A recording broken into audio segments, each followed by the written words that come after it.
This is the G Podcast with your host, Tommy B. Hey, what's up, y'all? Welcome to episode 251 of This is the G Podcast. Yes. What's up, y'all?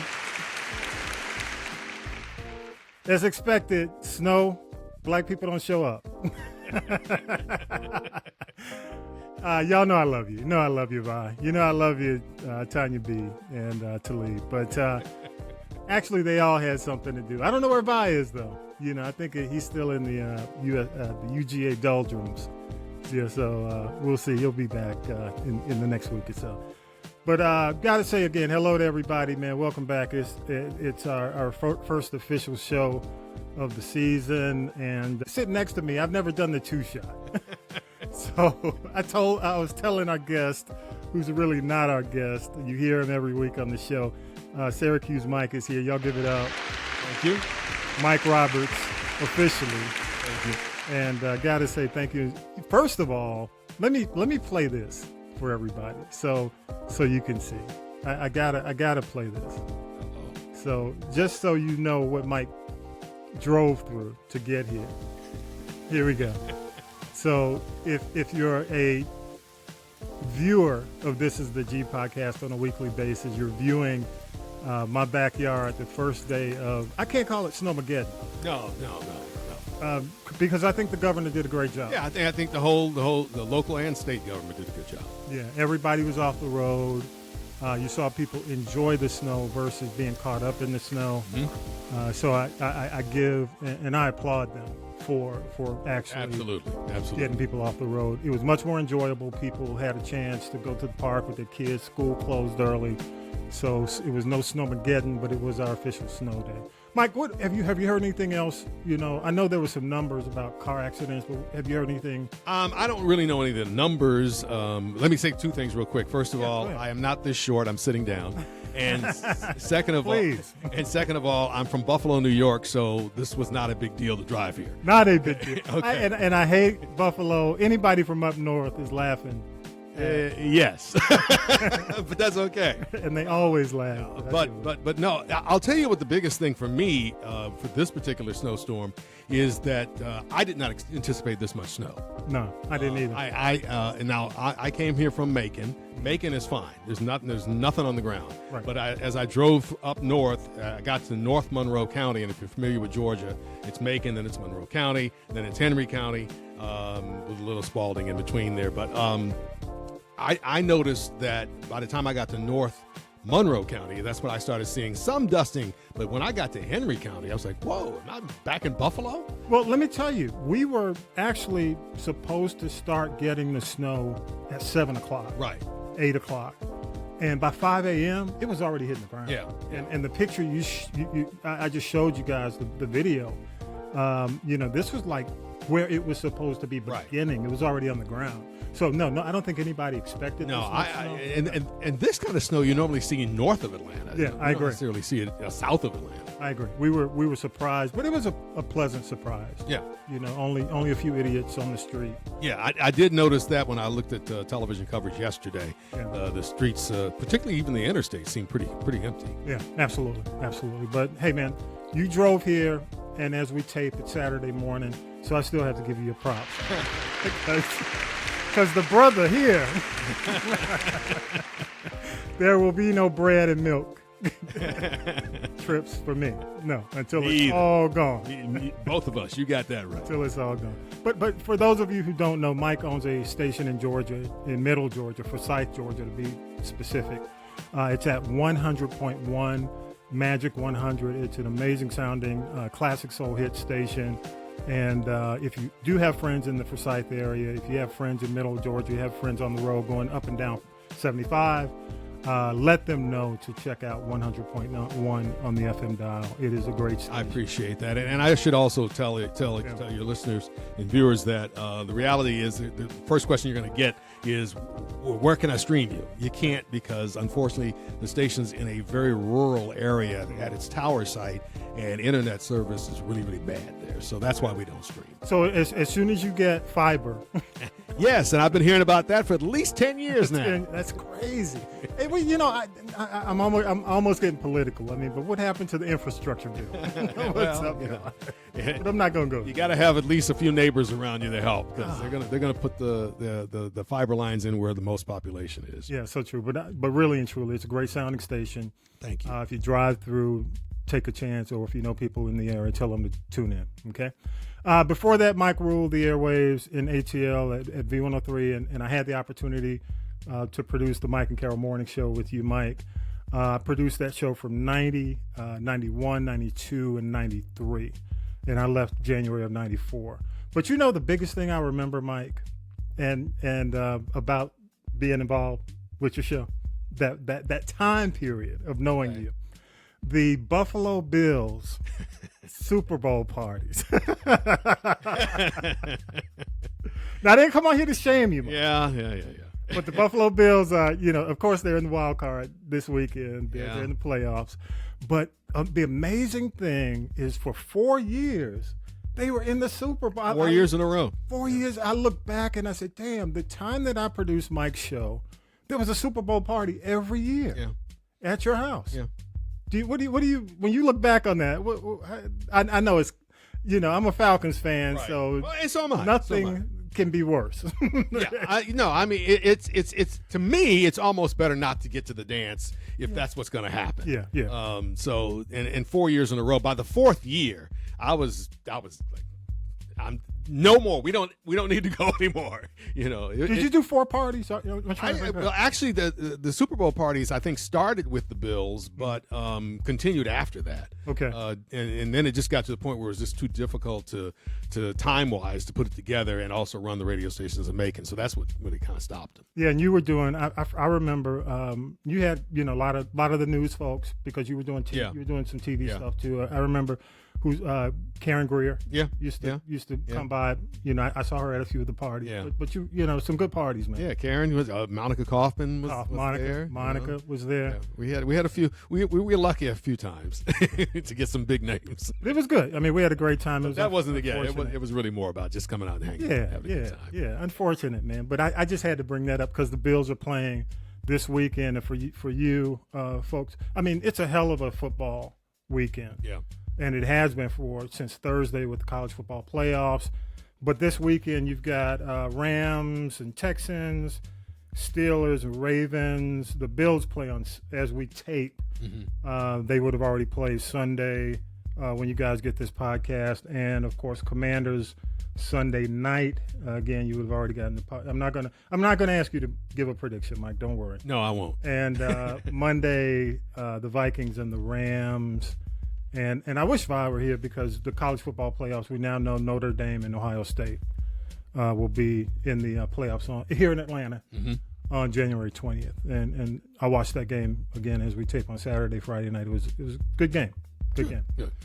Mike, I want to get into. We're going to go ahead and do news.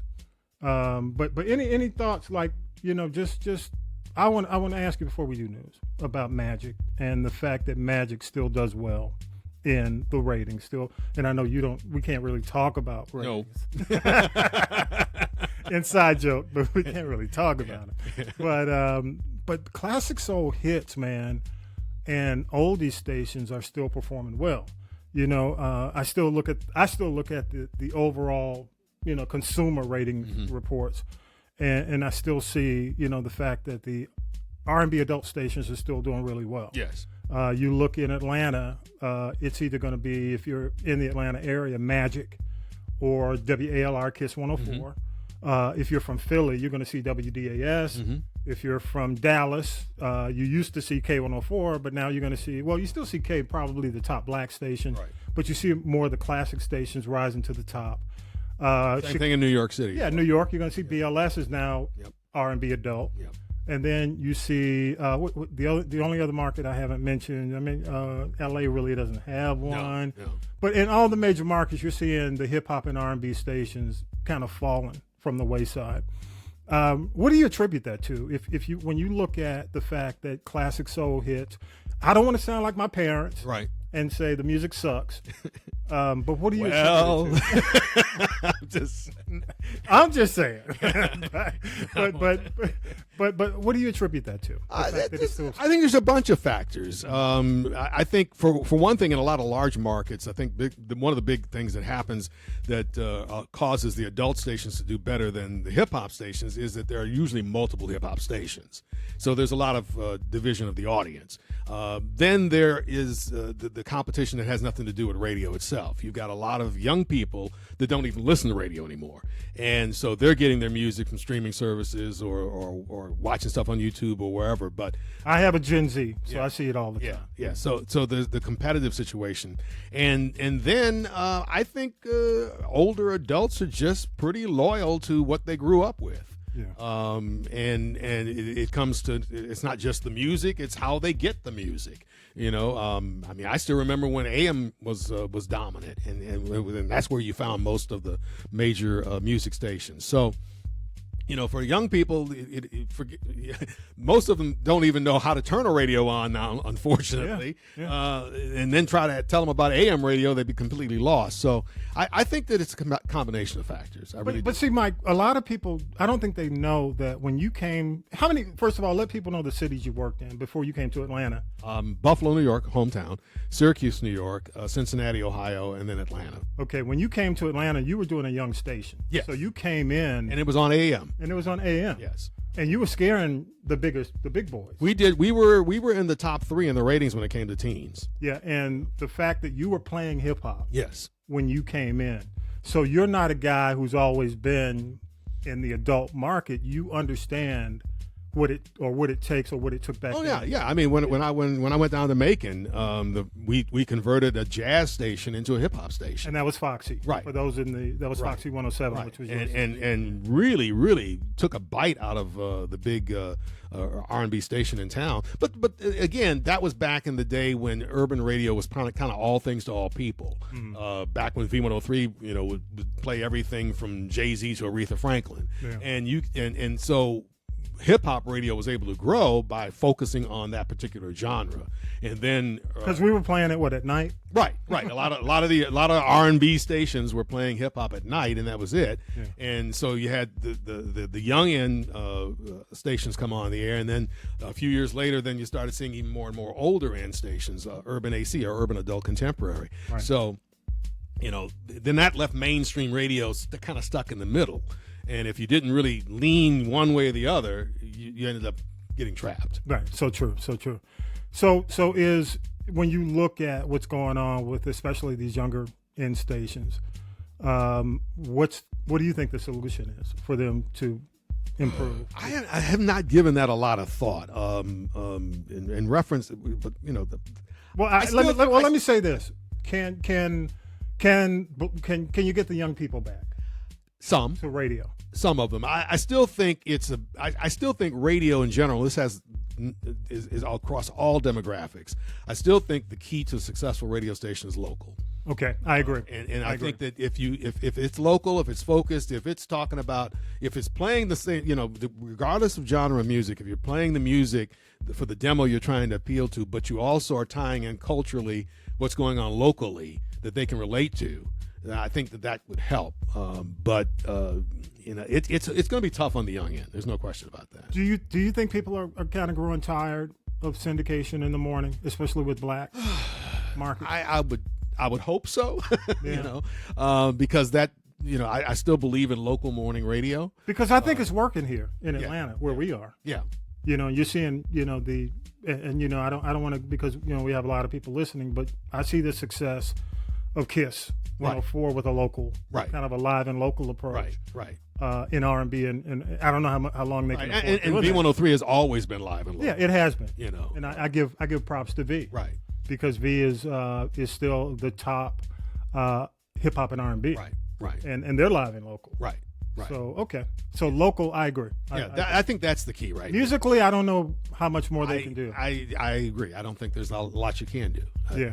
And the other thing is we're going to be restricted on terrestrial radio, as many people refer to it, because there's just certain lyrics we can't play. Yeah. And there are still going to be folks out there, particularly in the hip hop world, who want to hear the unclean version. Yeah. So true. What are you going to do? Hey, Mike, one last question, man, about Atlanta. And I can't really talk about it because I pissed a whole lot of people off whenever I talk about it. But you can just give a perspective from somebody who's been in the market for a long time. Uh-huh. What do you think the Falcons, if you were Arthur Blank?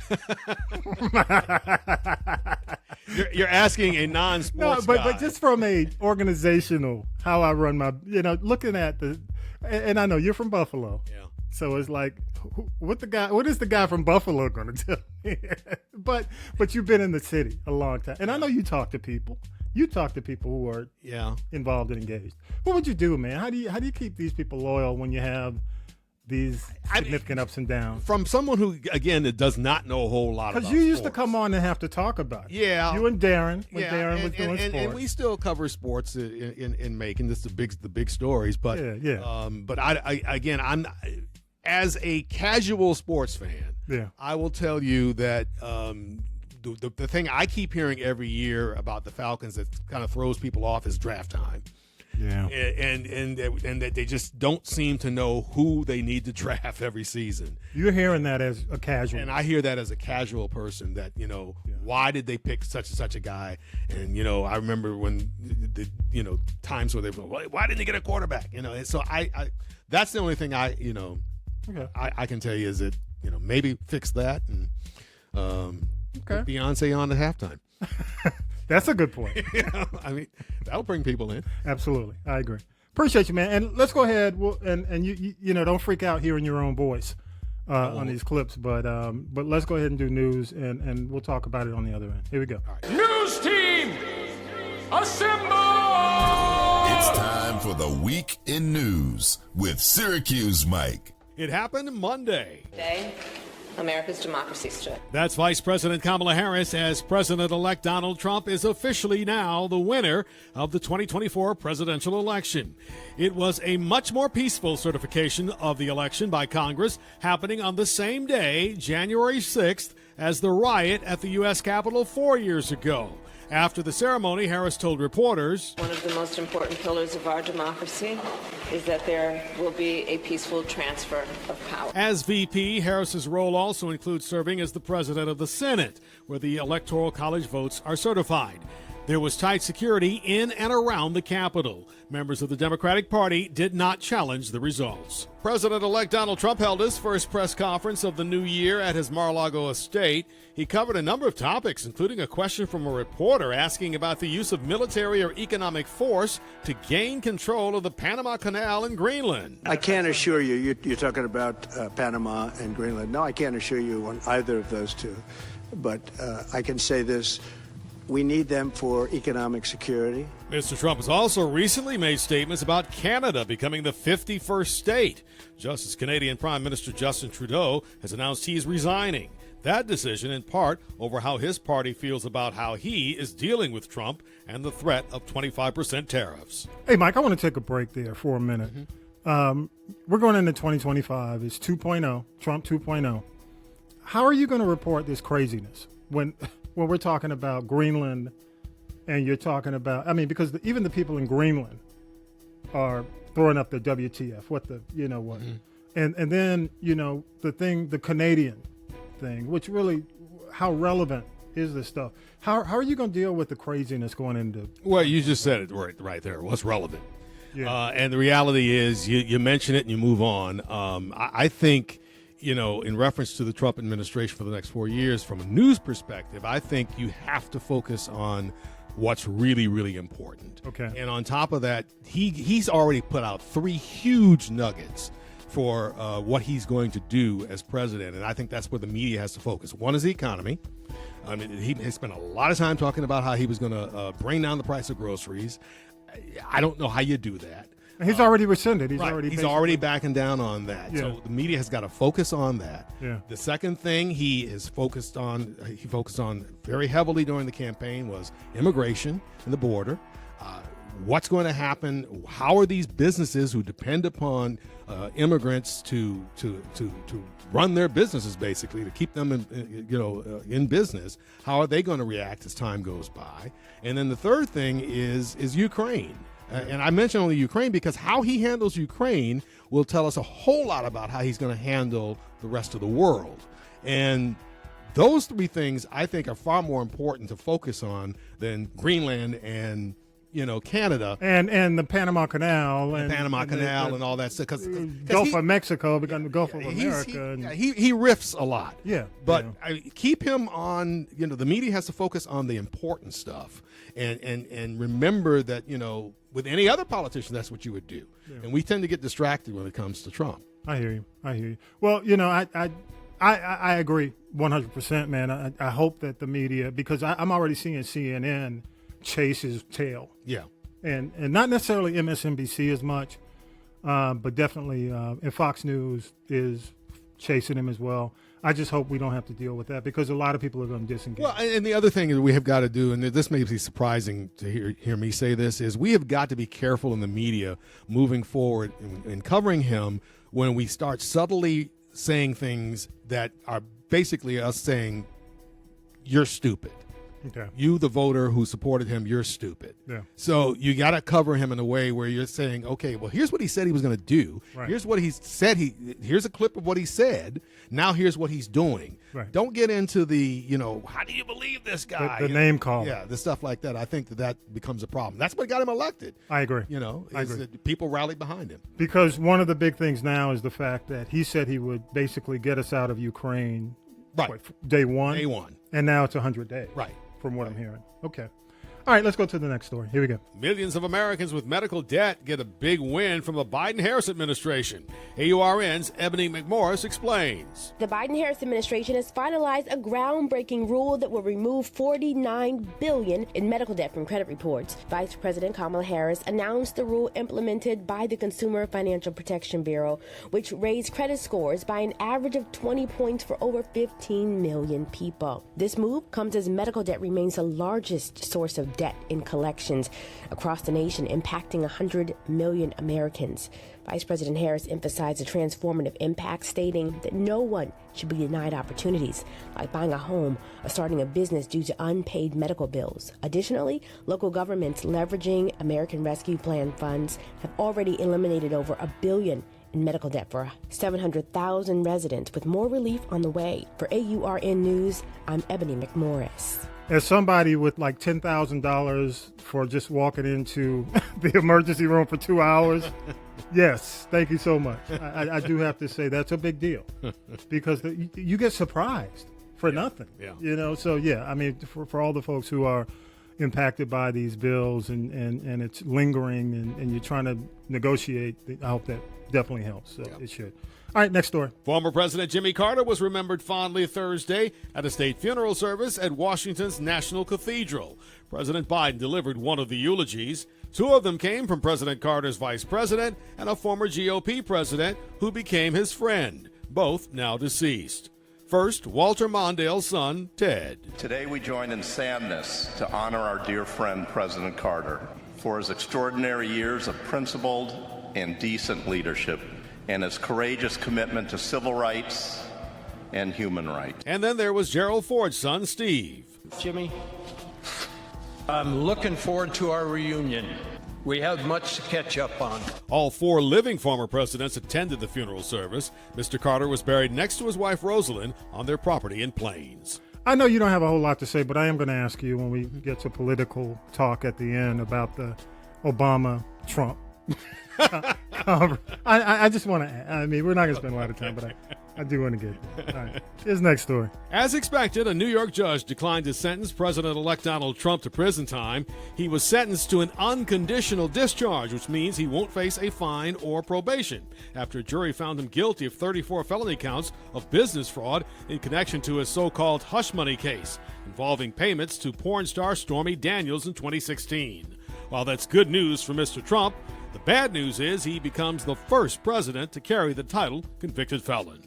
All right, next story. And the Cali fires are heartbreaking. I don't know if you've seen some of the clips, and mainly a lot of the celebrities are impacted and they're speaking out. But here we go. The death toll in California is now 10 as of Friday morning. According to Cal Fire, at least 5 fires were active in Los Angeles County. The wildfires have destroyed or damaged as many as 10,000 homes, businesses, cars, and trucks, and other buildings. The largest blaze, the Palisades fire, was just 8% contained. Have you got any more insight on where we are with that? I know 10 was the last. Yeah, I think 11 was the last number I heard last night, and the containment has been a major problem. Yeah. Watch the mayor. This is not going well for her. Yeah. And she was in Ghana. Yeah, and the problem I don't think was the trip itself. The problem was the fact that she had been told that some dangerous winds were heading to the region before she left. That was bad. It was 100, up to 100 miles per hour? Yeah. And that's this will be interesting, you know, to see politically where that ends. But at the same time, your heart has to break for these people. Yeah. The celebrities are going to be fine. Yeah. But it's the folks who lost homes that have been handed down by, from generations, and it's so devastating. It's just sad. It's very, very sad. Well, the thing that concerns me the most is with a lot of folks who have mortgages. Yeah. They're saying these homes that are now dust, basically ashes, they still have to pay for. Yep. So they're trying to recover, moving on. They still have jobs, but they still got to pay that mortgage. Yeah. The government's going to have to step in. I agree. I agree. And assist those people because, some folks are going to end up disappearing, from these mortgage companies if they're, they just won't be able to find them. Yeah, and it's crazy because when you look at the insurance issues that California is having right now, and the alternative insurance plans that have been set up by the governor, what the alternative plans are so much higher and don't give them any kind of return. It's horrible. But California is notorious for its safety net mentality. So it's this is the time where it needs to kick in. I agree. Finally, here we go with TikTok. This is interesting. Here we go. The U.S. Supreme Court heard oral arguments Friday concerning TikTok's future. U.S. lawmakers have set January 19th as the date the app would be banned in this country if not sold by its Chinese owner. The concern is that China can access personal data. National security has been a major issue.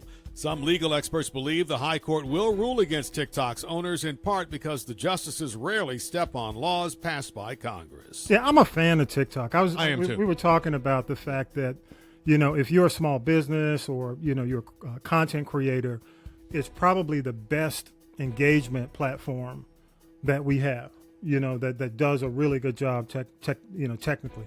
And, I just hope they can get through this without becoming Meta. Yeah. or definitely becoming YouTube. I'm not a huge fan. I've gone into that and I've said that on this show several times. So any other thoughts on the whole TikTok? Where do you think? I still keep thinking that somebody's going to come along at the very last minute and scoop this up. That China's going to finally let ByteDance go ahead and sell it to somebody else. But then I keep hearing that the biggest issue here is the algorithm, and that it's something so complicated that the Chinese are the only ones who really know how to make it work. Yeah. And we should point out that TikTok's not going to disappear from your phone. Right. It'll just start becoming very, very problematic as time goes by. No more updates. And there will be no more updates, and you won't be able to download it onto a new phone because it won't be available in the app stores and or online. Yeah. So it's going to be, it'll be here after the 19th. It's just a question of how long will it be functional. Yeah, I'm hearing from what we hear, and I don't know if you know Mr. Wonderful. Yes. He's trying very hard to get it. You think it's legit? I think so. I just don't think he has the money to do it. I don't think so either. He's not Mark Cuban. No. I mean, if Mark stepped up. Exactly. I would agree. I would agree. All right, man. Any other thoughts? I mean, I want to hold off on the political stuff until the end. But until we get close to the end, the question I have about Obama and Trump. But anything else pop out in the news this week to you? I mean, I do. And the Carter services overall, I thought were well done. Yeah, I thought so too. Very, very, very good. Very nice. Were you at the station when we had a chance to have Carter on the air? I was with the station. I had to go out and get a clip from Carter. Okay. And of course, the news department sent me out with a bad cassette recorder. Right. So I learned about President Carter pretty quick. He's a nice guy, but don't come at him the wrong way. He's a president. He's a business guy. What do you think? I thought he and his wife Rosalind were two of the nicest, high profile people I'd ever met in my life. Sweetest people in the they world. Really, really were, and had a chance to meet him twice. Yeah. What year was that? What was it? I can't. Don't ask me. Because see, I was gone by '94. Yeah, so. yeah, but it must have been after that. Yeah, I'm pretty sure. Because we met him in studio the first time, and Secret Service and all that stuff. We had to deal with that. I wasn't there. And then the second time, we were on remote, and they both came by. Yeah. And Rosalind looked at me, and she says, "I remember you." and just they were just really, really nice people. And the thing that I keep thinking about when I think about him is decency and where we are today in the political world. Yeah, it's so different from, we could disagree back then, but at least everybody was, decent to each other, for lack of a better term. Yeah, I agree. The thing that I grew up in Georgia, so I remember him as governor. Right. And, I remember growing up, because he came from Plains, he was a peanut farmer. Right. So I remember when he became national, the jokes about the peanuts, the jokes about, they joked about Amy, right, the freckles, and the Billy Beer. Yes. We don't talk about Billy Beer or Miss Lillian that much these days. Yes, mom. It was a colorful family. But it was really, unfortunately, he got dinged with the economy. Yes. With inflation, the gas shortage. And the hostages. The hostage crisis killed it. Yeah. But overall, he was a good guy, a good man. Yeah. And good human being. Looking at the services, I am impressed with Jason. And I really want to say, I hope Jason runs for governor. And I know he's tried before. Yeah. What are your thoughts about Jason Carter? Well, I think he's higher profile now than he was then. Yeah.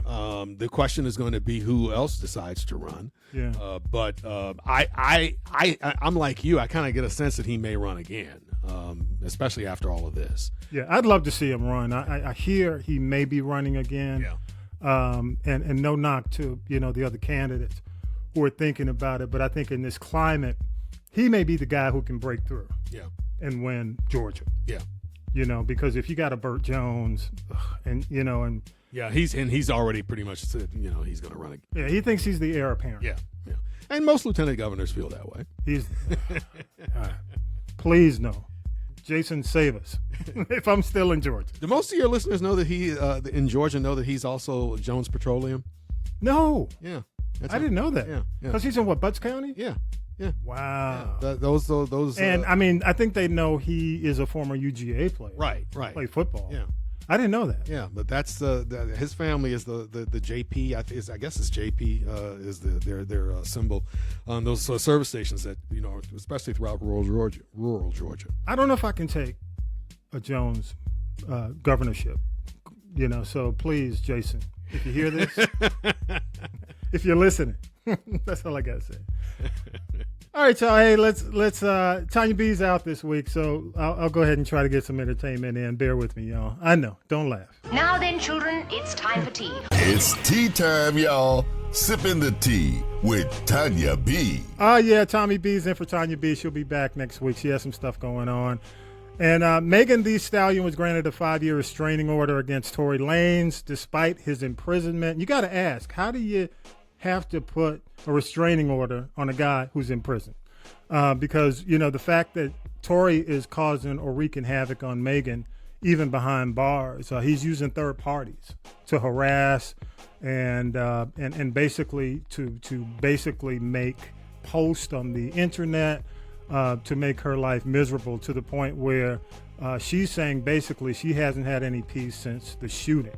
Mm-hmm. So bottom line is this is going into effect as soon as possible, I think, and it's going to go on until 2029. So the restraining orders are designed. The restraining orders are designed to tamp down the other stuff that's going on. Absolutely.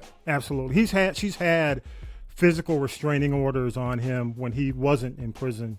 But now this is I guess it would be a little bit more technical, and block him from doing some of the things that he's been doing. So we'll see how that works out.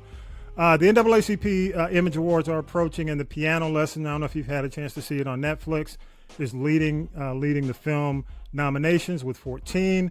Other notable contenders include The Nickel Boys, which looks to be a good movie, Bob Marley, One Love, The Book of Clarence, Wicked, and 6888. The ceremony will be broadcast on February 22nd on BET and CBS. And if you want a complete list, because as you know, they cover everything on the NAAC Image Awards, TV, I don't know, every category. So for the complete list, we'll try to have that for you on our show notes. So check that out, okay? I don't know if Mike, have you seen Never Too Much? That's why I've only had 4 hours sleep. Did you see it? Yeah, I watched it last night. What were your thoughts? I thought it was interesting. I enjoyed it. I missed the last 5 minutes, but because I finally dozed off. But I watched it because I knew you were going to do it, and it was on my DVR, and I didn't want any spoilers. Yeah. So I said, let me watch this tonight. I thought it was good. There were so many things I remember about Luther, but there were also things I did not know he was involved in. I did not know about his deep connection to David Bowie. Oh, it was huge, and Bette Midler. Right, and Bette Midler, right? You know, so I learned some things as well. I really did. Yeah, did you ever have a chance to meet him? Yes. And when did you meet him? Where was it? I hate to say it this way. I met him when he was Thin Luther, Little Luther. Yeah, and I could tell watching the documentary about what time that was when I met him, because he was definitely going through some stuff at that time. Was it in studio or? No, it was at a listening party or something like that. Excellent. Okay. I met him. I was in Dallas. And we did an anniversary party, and the concert was connected to the anniversary of our station. And he came out saying happy birthday, and our staff came out and blew a cake, and he was very gracious. Yeah. This was toward the end. Yeah. But he was very gracious, and I think sometimes I remember that about him as well, being gracious. Yeah, he takes a knock from some folks. I won't name them. I'm not going to get into that because I want to keep it positive. Yeah. Who kind of, because, there's a group that calls him Lucifer. Yes. He was demanding. But he had a right to. If artists, I get it. I mean, it's you. You're the face. Yeah. It's your voice. It's your product. I have no problem with perfectionists. I really don't. You look at his background singers. Mm-hmm. And you look at how they speak about him, and how not that he was a taskmaster, but he was on his game.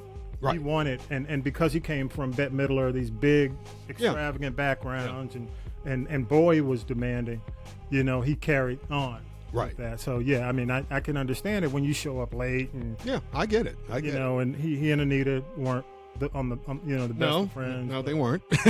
but the thing was, Patti LaBelle's not happy with what happened in this documentary. She feels that they did cut the majority of her conversation out because of the fact that she wouldn't sign the release. And the reason she didn't sign the release is because they wouldn't allow her to see the final cut. Richard Marx came out. If you saw Richard Marx, Right Here Waiting for You. But he also, he did that song. But he also wrote with Luther Dance with My Father and won a Grammy for it. He collaborated on a few songs. But Richard Marx expressed his disapproval of Patti for talking about things that she felt she knew about Luther. Well, she outed him. Yeah. I mean, Andy Cohen. Yeah, and that's show. I mean, I don't fault Andy, but when you out somebody, that's a pretty big issue. But you think even in death, it was fair? I think so, because he never confirmed any of it. Yeah, so true. That's the thing. I mean, so there's just certain things I just don't think you do. Don't get me wrong, I love Patti. Yeah, I love Patti. But I think she's pissed. I understand. Right, it does not make her look good, but she did it. So yeah, so true. Congrats to Zendaya, Tom Holland, great couple. They've known each other since the Spider-Man movies, and now they're planning on getting married. They announced their engagement this week. This is why I don't pay attention. This is an example of me in pop culture. See, you don't know Zendaya. I know who Zendaya is. Tom Holland, Spider-Man. Okay, see, Tom Holland is the know most her recent because Spider-Man. What was the Euphoria? Yeah, Euphoria. Yeah, that's why I know her. Tom Holland. Yeah, Tom Holland is Spider-Man. I have no idea who that is. I've learned something today. Tom Holland's that's how they met, I think. I believe you. Because they, I don't know if she's Mary Jane, right? But in the Tom Holland, I call it the Tom Holland Spider universe, they are connected. So it's for those I am who are limited fans, when it comes to pop culture. I know. Hey, nothing's changed. I am 67 years old. nothing has changed. Like when Carol used to read Entertainment. That's why she read the Entertainment, because there was a lot of stuff. I'm like, okay, yeah, it's hilarious. Yeah, all right. And I don't know if you guys have been watching the fires, man, but the celebrities, you got Paris Hilton in L.A., Mandy Moore, Anna Faris, Mel Gibson, Billy Crystal, Steve Guttenberg. All these folks lost their homes, and many more. I saw, and I can't think of her name, but she was on social media. A lot of black entertainers were basically evacuated, but some are going back. Beyonce's mom lost their bungalow, Tina. So it's again, you and I, we've already had a conversation about what we think will happen, and you're absolutely right. The celebrities are going to be fine, but I think one thing, and I'm hearing that a lot of the celebrities will use their voice to help the middle class. I hope so. I hope so. And regardless of their financial position, losing memories is losing memories. It doesn't matter how much money you have. So I do acknowledge that. I agree. So it's just bad all around. Well, the heartbreaking story I heard was, what's her name, the comedian, Joan Rivers. Mm-hmm. Melissa Rivers was in tears because the only thing she saved was her mom's Emmys. Right. So she walked out when they evacuated with her mom's memory. Right. Of the Emmys. Yeah. Everything else is gone. Wow. And you hear stuff like that because that impacts all the fans as well. Yeah. So there may not be, I guess if there's any kind of museum, of course she's got the Hollywood Walk of Fame, but in terms of the personal stuff, that's all gone. Yeah. Last but not least, rest in power to Sam Moore, half of 60s. You're going to play that on Magic, I know. We play Sam and Dave. Yeah, you play Sam and Dave. 60s hit-making soul group, Sam and Dave. He died at the age of 89 as we tape. I think it happened last night. I was wondering when it happened because I didn't know until this morning. Yeah. And I said, well, did I miss this because of all the snow stuff yesterday and all the stuff going on? But so it didn't. The news didn't really break till this morning. No, I mean I saw it first thing. I think Tanya B. She's at an event, but she sent me the text. Okay. Confirming his death, and he died from a recent surgery. Right. And I got to shout out in Macon, a good friend of the show, Newton Collier. Mm-hmm. Newton was the horn player, right, in the Sam and Dave group. I don't know, they weren't the Memphis Horns, but they were in Memphis when they did all this. But Newton has done a really good job keeping the legacy alive of his input or his involvement with Sam and Dave. So rest in power to Sam Moore. Okay. Yeah. What do you play, by the way? We play Soul Man, oh, there's a slow. Something is wrong. Something's wrong. Yeah, we play both of those. Yeah. Yeah, great songs. Great songs. Yeah. All right, appreciate you, Mike. You got any? Like I'm asking. Do you have any more entertainment, Mike? Let's see what piqued my interest in entertainment this week. But I want to get into this because we kind of put politics a little bit slightly on the back burner. But let's go ahead and do this. The Political Roundtable. Just real quick. We're getting sophisticated around here, Mike. I like that sounder. We have introductions now. Okay. Not a lot. We've already talked about most of the politics, but I do want to ask the question. I want to get into this because Charlemagne the God went off on Obama for his conversation with Donald Trump. Oh, come on. But Trump and I'm a Charlemagne fan. Yeah. Come on. I know. You are. I am not everybody. I know. I am a Charlemagne fan. I do like Charlemagne. But he was really how do you say it? I mean, he condemned the fact that he's talking to a guy who he felt destroyed democracy or wants to destroy. What are we supposed to do there? Sit there with a stone face? I mean, come on. Yeah, but he felt he was a bit too friendly. And what are your thoughts? I have my thoughts, but I'd love to hear what you have to say. I don't know what they were talking about. I did see they had the lip readers. I did see the lip reader. I saw one lip reader on TikTok, and they said that lip reader thought it had something to do with the fires in California, and that they were talking about the mortgage companies and stuff like that. I don't know, but I thought it was interesting that they were having a friendly conversation. Mm-hmm. But I don't begrudge people who know cameras are on them for being civil. But I thought, how the coaches do on the sideline, they hold up the plate. I thought they were going to hold up the program so you wouldn't their see mouths, but they were going back and forth. But we all know that Smiles, after this is over with, Trump's going to say horrible things about Obama, and Obama's going to remind people what he thinks about Trump, and we'll move on. Are you surprised Michelle wasn't there? Yes, I was surprised. And to my understanding, all I keep hearing is that there was a scheduling conflict. And as you and I discussed earlier, I think that she was scheduled to sit next to Trump. Yeah. And that was part of the problem. That's just my personal opinion. I don't blame her. Yeah. Do you blame her? It would be hard. It would be hard. Although I do think you make certain sacrifices when it comes to, a president's funeral. But I'm not bothered by the fact she wasn't there. I thought it was interesting she wasn't there. Yeah. Dick Cheney wasn't there either. Yeah, Dick Cheney wasn't there as well. So yeah, and what Pence's wife didn't acknowledge. I don't blame her. I don't blame her. I mean, I wouldn't. I don't blame the spouses. I mean, Marty Kemp has yet to say anything nice about Trump. Yeah, and she's a pretty nice. Yeah, sweet lady. Yeah, she's a nice lady. The Georgia's first lady. So yeah, it's Yeah, I don't blame Michelle. As a matter of fact, I like Michelle more. I mean, I do. I mean, I think Michelle's done with politics. Right. Oh, I agree with you. I saw her on one of the TV shows, Jennifer Hudson. Right. She was on the Jennifer Hudson show, and you can tell she's moved on. Yeah. I mean, she's doing the 50-plus dating show on Netflix, right. Where she's creating this. She's doing her books.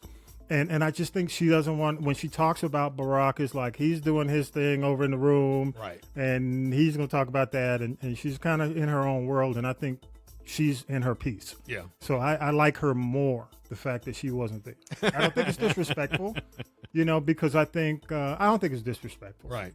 But I don't like the criticism for her not being there.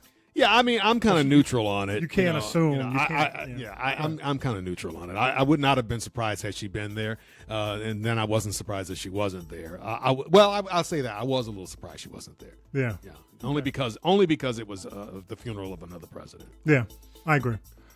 All right, y'all. Hey, before we get into shout outs, I do want to acknowledge a guest I had on. It was episode 250 over the holidays, Queen Sheba, and she's a spoken word artist.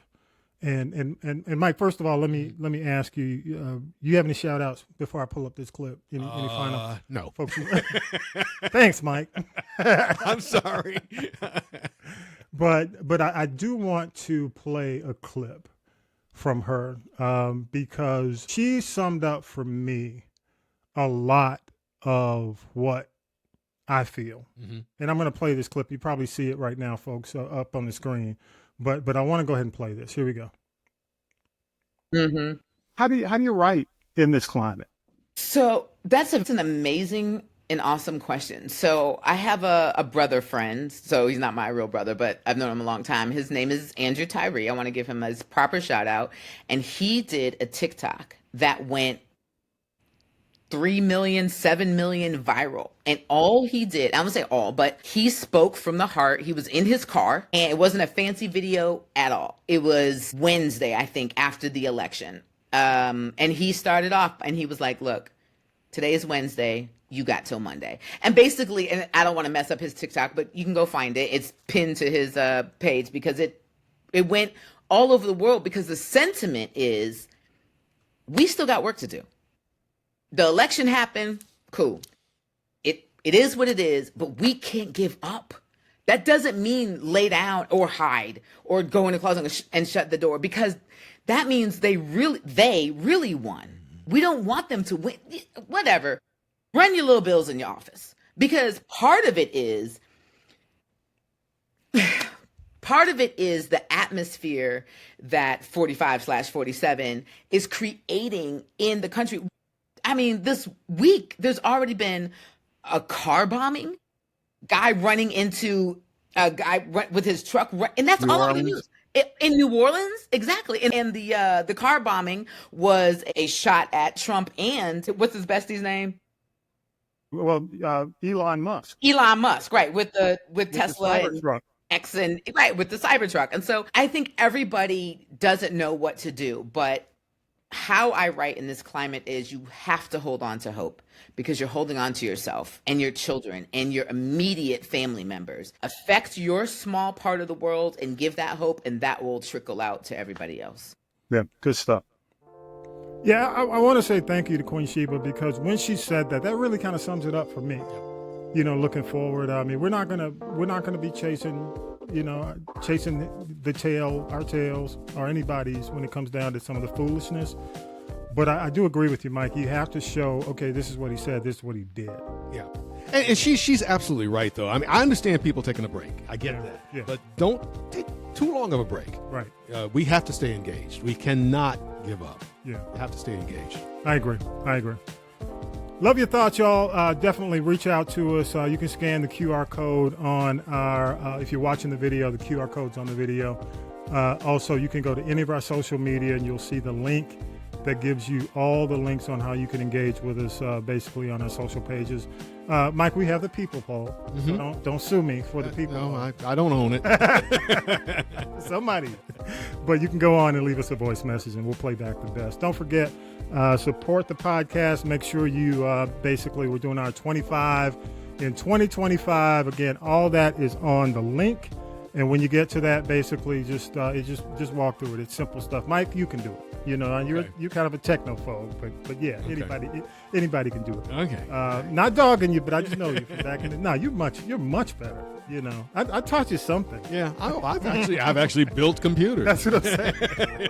Mike is the man. Hey, you know, I will say this. Let me give you your give you your credit. You run that radio station solo. You may have Most an engineer. days. You have an engineer who's an independent contractor. Your voice is on it. I mean, you do pretty much all. You're a one-man show. Yeah. And that's not easy. No. And that's not easy to do. That's not easy, especially, we're getting up there now. Not like we used to be. We're now on Blue Sky, y'all, social media. It's the X Alternative. You can find us just about all our social media. It's at This Is the G Podcast. And we need followers, so come on out. Mike, you don't have any shout outs, man? No, I can't think of. Well, let me just shout out anybody from the Macon area. This is what I look like. But I thank the folks in Macon and also in Atlanta. I still hear from a lot of people from Atlanta radio, from when I was on radio in Atlanta. So big shout out to folks in Atlanta. Big shout out to folks in Macon just for the support over the years. I appreciate it. Yes. So you can hear Mike, again, weekly. If you're in Middle Georgia, and that's Macon, Forsyth, all that area, all the cities in between, at 100.1 on the FM dial. I think you're still the only black-owned. Yeah, we're the only black-owned full-power FM station in the market. There's a little AM station that's black-owned as well, and they have a small wattage translator on the FM band. But we're the only full-power black-owned FM station in the market. Excellent. And again, man, I just want to say thank you, Mike. I gotta give it up to you the way we give it up to you on the show, the proper way. And you can't leave without air horns. You got to get the air horn. Waiting for the basketball to come out now. That's what I'm saying. Yes. Hey, Mike, again, thank you so much. Thank you. And, I appreciate you. And double thanks for making it out in the snow. No problem at all. And good luck to Buffalo this weekend, the Bills. Thank you. You like the excitement. Yeah.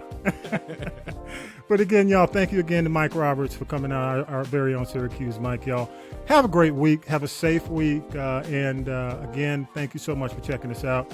Episode 251 is in the can. Y'all have a great week. Peace and power to the people. You've been listening to This is the G Podcast. And This is the G Podcast is a production of the Castropolis Podcast Network. Thanks for listening.